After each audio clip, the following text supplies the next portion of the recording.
Hi, I would like to talk about analysing your external environment as part of preparing your fundraising strategy.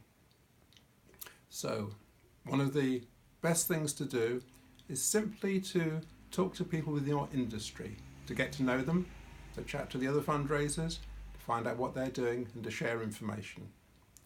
This is where a lot of our awareness comes.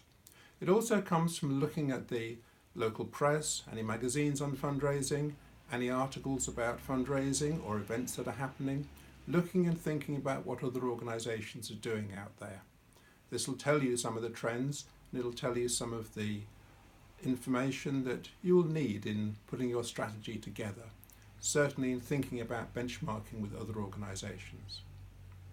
One of the other key things that you can do is to look online at reports and accounts, or to ask for reports and accounts of organisations, because you'll see in there very often what they're saying about the organisation, what they're saying about their fundraising, and perhaps what they're saying about their donors, who has given to them recently, what companies have sponsored them, etc.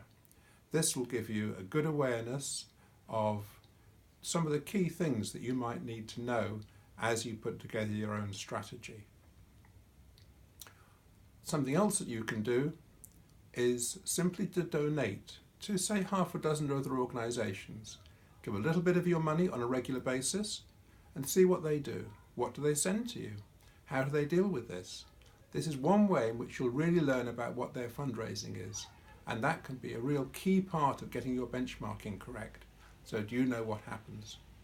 Also, if you stop fundraising, stop giving money to them, then what then happens? Do they write to you once or twice? What do they say in their letters? How do they approach that? If you talk to them about leaving a legacy, how do they come back to you? If you talk to them about other things you're interested in within their organisation, let's see what their communications are like. And this can tell you a lot about that organisation and can really help with your benchmarking. When you're doing all this, make sure you keep a record. It's so easy to read something about another organisation and then to forget exactly what it was or where you saw it.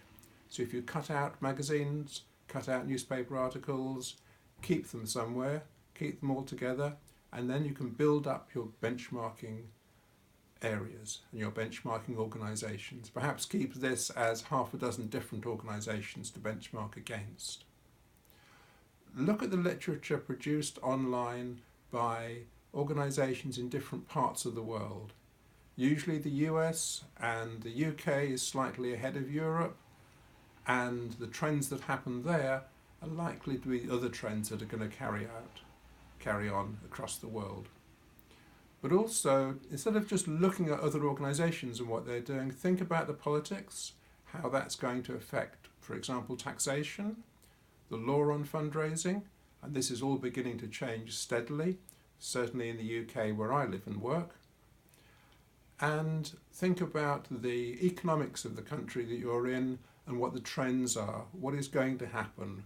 Where is money going? Is money still in the same pockets it was? Is it still in the same class it was? Or has it moved into the hands of other people? And if so, think about how you may approach those people. So that'll give you a very good background to your fundraising strategy. Good luck with that. Thank you.